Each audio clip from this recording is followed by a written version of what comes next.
Welcome back to Daytona. 26 laps complete, and we're getting great aerial coverage from the DirecTV blimp. DirecTV, your ticket to the most sports in HD. Across the top of the screen, as the ticker rolls across, the drivers who have their position listed in green are in one of the two transfer positions to make it into the Daytona 500.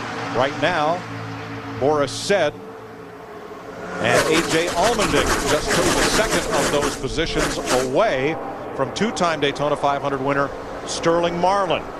So the drivers who are trying to race into those positions have their positions shown in yellow. There is Boris Said with position 9 in green.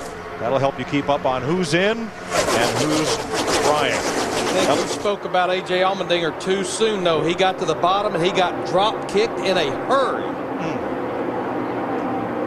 You know, Mike, we heard them say Dale Jr.'s car was a little bit loose. That's okay early in the run.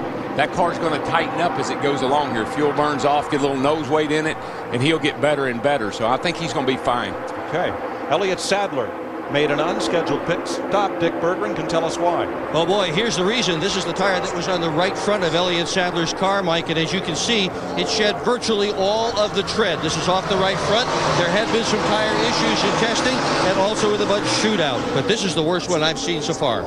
Is this likely more a problem with the tire or the problem with the alignment and the setup, Larry? I think it's a combination, Mike. Yeah, there's no question. If your car is a little bit loose, like Dale Earnhardt Jr. is talking about, you stand a chance of overworking and blistering the right rear. If the car's not turning, you stand a chance of overworking the right front. But what I don't like, these guys are on too fine of a line. The car almost has to be dead neutral to stay out of trouble, it just appears. It's almost like we're hearing in the engine compartment of some of the cars, oh, there's a camshaft and a lifter problem. And that's because they got new camshafts and lifters from last year. It's almost like we got a batch of tires down there.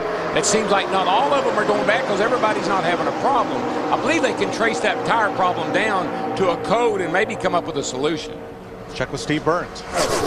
Mike, listening to Ryan Newman, he just reported into crew chief Roy McCauley that his car is on the loose side, and then he asked his father, Greg, the spotter, go down and talk to the 88 spotter and ask him what Dale Jr. is thinking.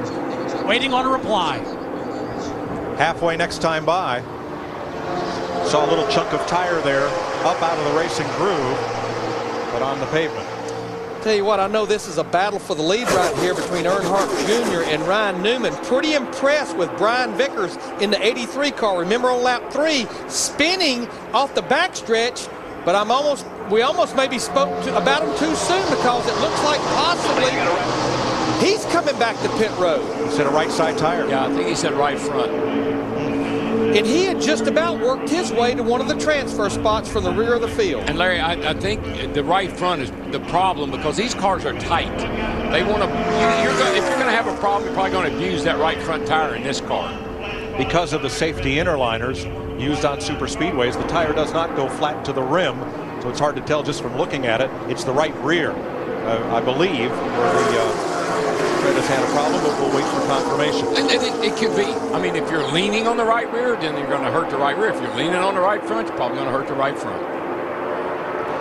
Cars are pitting as we hit halfway. You know what? I think this is a great move. If I'm a crew chief, I'm a spotter, I'm starting to negotiate with some of these teams that's out there. It's like, you know what? Let's maybe think about coming to pit road and getting our tires. Sam Hornish and Boris Said are in, and it was the right rear tire. That's confirmed for the problem on Brian Vickers. Green flag pit stops, Dick.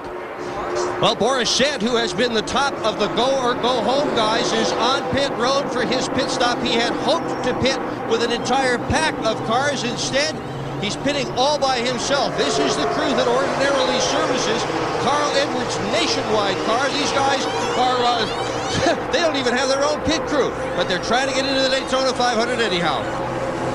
That team has just 4 full-time employees. If they make the race, they'll have a crew for Sunday. They'll need one. If they don't make the race, Frank Stoddard and his bunch loads up and heads home.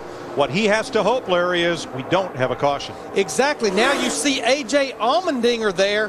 What he's going to be fighting with in the 83 car, he's going to be fighting with Elliott Sadler in the 19, Boris Said in the 60. Now it'll be a fight with these guys until we get to those stops. to get the free pass should we get a caution.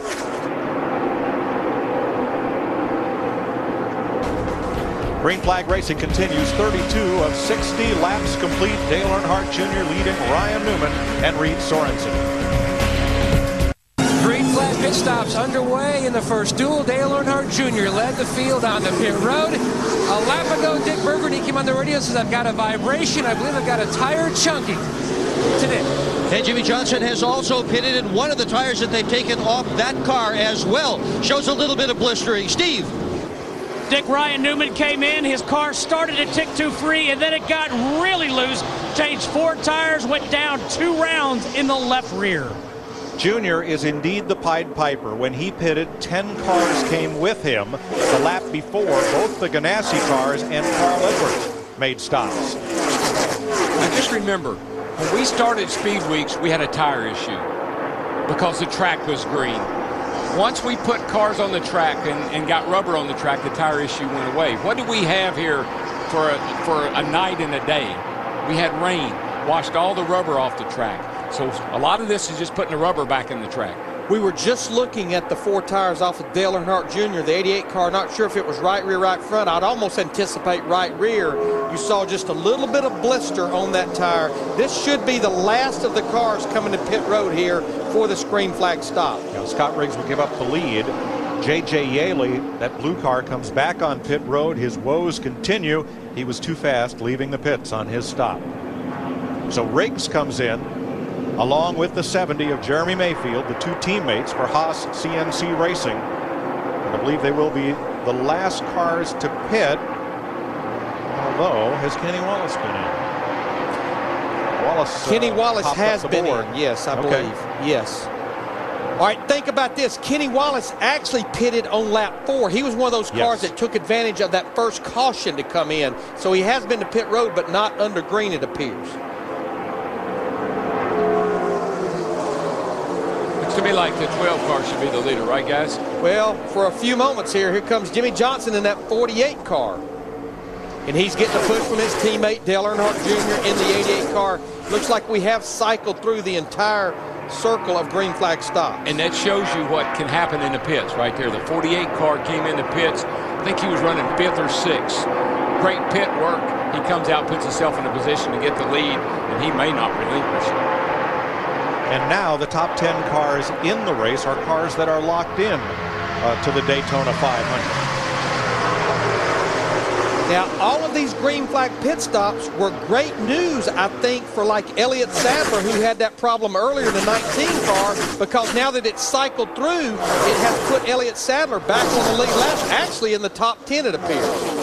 The problem he's going to have, though, is he's going to be running out of tires a lot sooner than those other guys are. Especially considering that he had a problem essentially on about lap 22 or 23. So he'll need to stop again. Yeah, he'll probably have to, because he can make it on fuel. We're just not sure about tires. But I honestly believe that what we're seeing with these tires, yeah, a little bit of camber, maybe a little bit of abuse, but I really think it's rubber on the track. Right now, Brian Vickers and Kenny Wallace are in the 2 transfer positions in this first Gatorade Duel.